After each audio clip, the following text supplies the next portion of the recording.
Clásicos y sudamericanidad. ¿Cómo nos hacemos cargo del universo shakespeariano hoy? La pregunta del millón. ¿Qué es un clásico?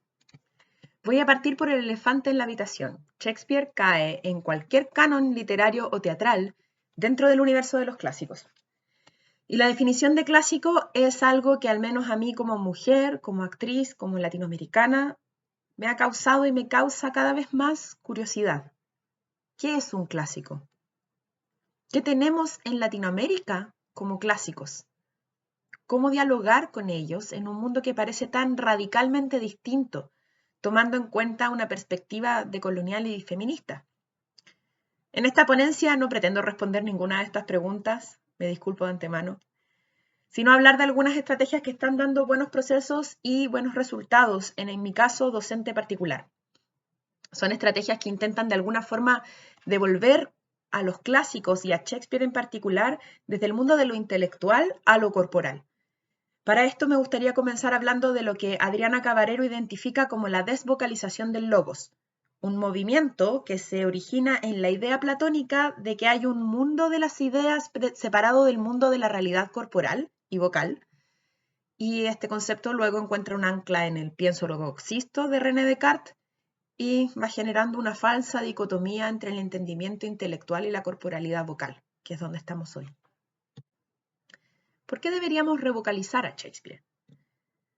En un intento por revocalizar el logos, como propone Konstantinos Tomaidis, siguiendo a Adriana Cabarero, y desde mi lugar de profesora de la asignatura de voz para teatro clásico en tercer año de la carrera de actuación de la Universidad de Valparaíso, en Chile, cada vez que se acerca un nuevo semestre, vuelvo a proponer a mis estudiantes dos preguntas.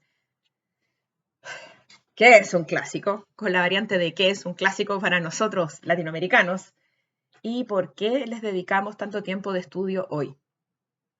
La razón para ponerles o devolverles esta pregunta y no otra, en vez de tratar de contestarla yo, es porque he identificado un terror al lenguaje de lo clásico en ellos, lo que va generando además una aproximación demasiado mental a los textos.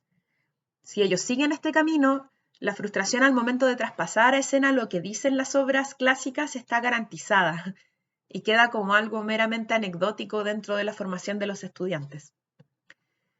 Pero mi curso es el último de la rama vocal dentro de su carrera y además es el único en donde se trabaja sí o sí con textos clásicos, puesto que no hay un curso de actuación que tome estos materiales.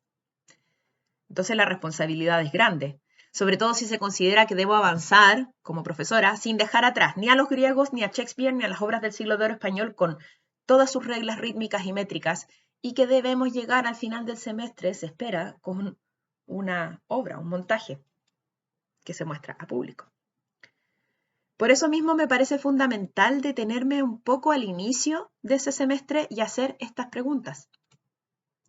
Por lo general, con los estudiantes llegamos en conjunto a ciertas conclusiones que tienen que ver con qué es lo que el trabajo con textos dramáticos clásicos les puede aportar a ellos en sus carreras actorales, en su formación como actores y actrices. Primero, el trabajo con la emocionalidad a gran escala, en contraste con el realismo que vienen trabajando en semestres anteriores. Luego, la aproximación a una escena, si se quiere, más primal o cercana a los orígenes de lo teatral, sobre todo con los griegos pasa mucho esto. Y el trabajo con ideas y lenguajes que son lejanos temporalmente y por lo mismo un poco más complejos, como otro nivel más allá del subtexto realista. Casi siempre llegamos, como grupo, a la conclusión de que los clásicos pueden abrir dimensiones hermenéuticas que nos permiten entendernos mejor en nuestras capacidades emocionales, vocales, corporales e intelectuales. Son una forma de conocernos como performers, como intérpretes, y de expandir los límites de lo que podemos hacer en escena. Esa es una de mis primeras estrategias con estudiantes de actuación. Darles a ellos el espacio para que se instale la idea de que los clásicos y las preguntas eruditas que pueden rodearlos les pertenecen a ellos también, pueden surgir de ellos también. Que los estudiantes de actuación tienen el derecho a responder preguntas intelectuales a partir de corporalidades y vocalidades.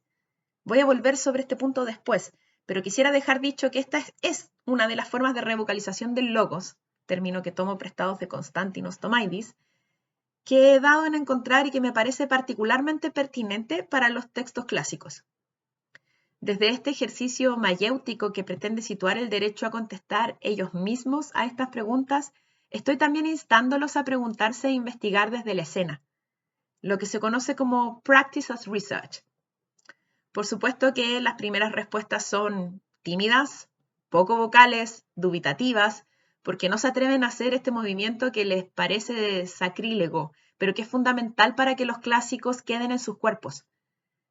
Para poder preguntar en serio un ser o no ser, es necesario primero atreverse a hacer preguntas difíciles y aprender a dejarlas sin respuesta. En este sentido, a través del diálogo aparecen definiciones de lo que sería un clásico que encuentran ecos en otros pensadores que han estudiado estas razones mucho más que yo o que mis estudiantes. El año pasado, por ejemplo, llegamos a conclusiones con respecto a los idiomas que resuenan con lo que plantea T.S. Eliot, que un clásico solamente puede ocurrir cuando una civilización, un lenguaje y una literatura están maduras, y que además solo puede salir de una mente que a su vez esté madura. Más aún, ante la pregunta de por qué seguir montando a los griegos, a Shakespeare o al siglo de oro español, encontramos que las obras que nos llegan son vigentes porque aún nos brindan un intento de respuestas humanas a problemas vitales, lo que resuena con lo que propone George Steiner, que los clásicos nos interrogan y nos obligan a interrogarlos de vuelta, y que esta búsqueda de ahondar en la pregunta, si se hace bien, termina mostrando su propia derrota. Es bastante filosófico, y preguntárselo es un derecho. Ante la posición de los estudiantes con respecto a la lectura escolar de los clásicos y sus complicaciones de entendimiento de estos lenguajes, Italo Calvino y mis estudiantes también terminan proponiendo que de todas formas conocemos los clásicos, que toda lectura de un clásico es en realidad una relectura, pues un clásico es aquel, y cito, que nunca termina de decir lo que tiene que decir. Y aquí es donde la teatralidad y lo vocal me parece que encuentran un punto alto. Un cuerpo, en presencia, es aquel que no termina en sí mismo, sino que se expande para afectar a otros cuerpos. Siguiendo a Donaire, con respecto al fenómeno de lo vocal en relación a esto, la voz es aquello que surge del cuerpo, pero lo expande en presencia más allá del cuerpo, hasta cruzar otros cuerpos. Así, lo que ocurre en escena a nivel vocal se expande y reverbera en los espacios del teatro y en los otros cuerpos. El concepto de espacio y de resonancia acá me parece muy esclarecedor. Tomando algunos principios de la práctica vocal Linklater, el sonido, el aire, ama el espacio. Las vibraciones aman el espacio y necesitan y aprovechan esa libertad que le damos para habitarlo. Más aún, la resonancia del sonido en nuestros propios huesos, desde el esqueleto en sí, pasando también por la escucha externa e interna, sustenta una voz que provoca una resonancia en los huesos de quienes me están escuchando también. Los cuerpos que me escuchan también vibran con lo que yo digo.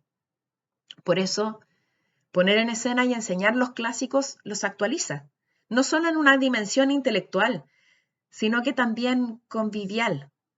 Hace que sigan vigentes al darle el espacio donde aún no terminan de decir lo que vinieron a decir, como dice Italo Calvino. Al final, la pregunta por los clásicos abre una ventana a la pregunta de lo artístico como un lugar de generación de un nuevo conocimiento. Si podemos repensar a Shakespeare sin tratar de obligarlo a hacer lo que nosotros queremos que haga, sino dejándolo ser, quizás respondemos sin querer y sin escritos preguntas humanas que llevan ahí al menos 500 años. El acercamiento al bardo. Curiosamente, de todo lo que debemos trabajar en el semestre, los griegos, el siglo de oro y Shakespeare, lo que más suele atraer la emoción de mis estudiantes es Shakespeare. Quizás sea por su figura de ser solo un autor versus la multiplicidad de autores de Grecia o del siglo de oro. Quizás sea por su cercanía y la complejidad de sus personajes, o porque precisamente en aquello que se pierde en su traducción del inglés al castellano se gana una modernidad que lo vuelve más actual. Sin las constricciones percibidas del verso español ni del verso inglés, en esta hibridación entre un idioma traducido y sus posibilidades, aparecen lugares del lenguaje y de la acción que son particularmente fértiles. El montaje latinoamericano de Shakespeare siempre conlleva una contemporaneidad. Entonces, ¿qué es lo que nos enseña Shakespeare? Harold Bloom va a llamarlo el inventor del humano o del concepto que tenemos del humano. Sus personajes se desarrollan más de lo que se despliegan. Jean Cott lo va a nominar como nuestro contemporáneo, entendiendo que las pulsiones de sus personajes constituyen parte de lo que somos aún hoy. Más aún, nosotros heredamos un Shakespeare que es en sí una traducción. Y esto es fundamental en el entendimiento desde lo latino o desde nuestra latinidad. Si Shakespeare fue traducido, se puede retraducir. Podemos, desde nuestro contexto que ya está traduciendo constantemente, darle una dimensión que le permita crecer. Yo no pretendo dar una respuesta archivable a esto, pero puedo hablar de las estrategias que he creado para trabajar con mis estudiantes y que, por supuesto, beben mucho de mi propia formación como actriz, como entrenadora vocal y profesora, y sobre todo de mis herencias como persona viviendo en Latinoamérica. Y voy a tratar de explicar por qué Shakespeare me sirve pedagógicamente como llave para abrir un poco el universo de lo clásico. Mis estrategias. Me gusta partir desde el gesto que la obra propone. ¿Qué es lo que está detrás del Rey Lear? ¿Cuál es el gesto que resume y fundamenta a Hamlet? ¿Cuál es ese gesto en Romeo y Julieta? ¿Qué es lo que identifica a estas obras?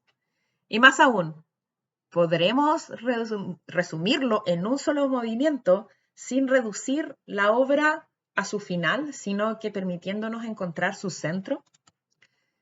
Entonces, con mis estudiantes dedicamos una parte del tiempo de clase a explorar corporalmente este gesto y a partir de esa corporalidad, pero previo a que se metan a trabajar con palabra, ellos buscan e investigan en el sonido vocal de ese gesto. Una vez que esto está más o menos agarrando una forma y claridad de manera individual, los agrupo por obra. Todos los que hacen Hamlet se van juntos a un lado, todos los que hacen Romeo y Julieta se van hacia otro, y hacemos que esos gestos se amalgamen o se transformen en una tercera cosa que contiene el sentido de la obra y su corporalidad y vocalidad. Se vuelve una pequeña pieza de movimiento. Y empieza a aparecer la voz de una manera muy potente. Eso se archiva con video, en el cuerpo sobre todo, o en bitácoras, y se recupera cuando pensamos en qué obra queremos montar hacia mediados del semestre. Es decir, es un trabajo que hacemos, luego soltamos y pasamos a lo siguiente. Luego de esto pasamos al trabajo con la palabra. A partir de la misma lógica del gesto tomamos el trabajo con consonantes a partir de lo propuesto por Linklater. Los estudiantes van a explorar corporalmente el movimiento o gesto que la consonante hace en su boca y su cuerpo. Para esto les presento los esfuerzos Laban como una forma de tipificar el movimiento y ayudarles a encontrar variación y contraste. Las palabras entonces se develan como contenedoras de su propio movimiento interno que a veces nos sorprende en su relación con el significado. A veces trabajamos también con la palabra original en inglés para encontrar las similitudes y diferencias del movimiento. Posteriormente trabajamos con, generalmente 3 veces a través de Cicely Berry o, como me gusta llamarlo a mí en castellano, el alimentador de palabras, que es una traducción del ejercicio de Christine Linklater, que nos brinda un acceso un poco más cercano a la palabra formada, pero que bypassea la racionalidad calculadora para acceder a la sensorialidad de la palabra y su semántica. Así, cada vez más el discurso va agarrando forma. Meterse en el universo del conceito shakespeariano va a requerir quizás experimentar con los opuestos o mapear con objetos o palabras el movimiento que hace el pensamiento. Ligar el total hasta lograr que se vuelva una escena puede ser que requiera que todo el curso colabore en un sistema de tableau vivant linklateriano.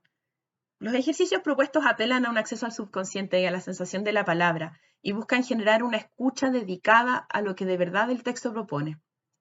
Desde esa escucha y vocalización se abre la posibilidad de revocalizar y apropiar corporalmente estos universos que nos pueden parecer lejanos por tiempo, por idioma, por estilo, pero que tocan fibras humanas en mis estudiantes que año a año me hacen tomar la decisión de buscar nuevos caminos desde lo vocal corporal para brindarles a ellos la libertad creativa que pueden encontrar a partir de su libertad vocal. Muchas gracias.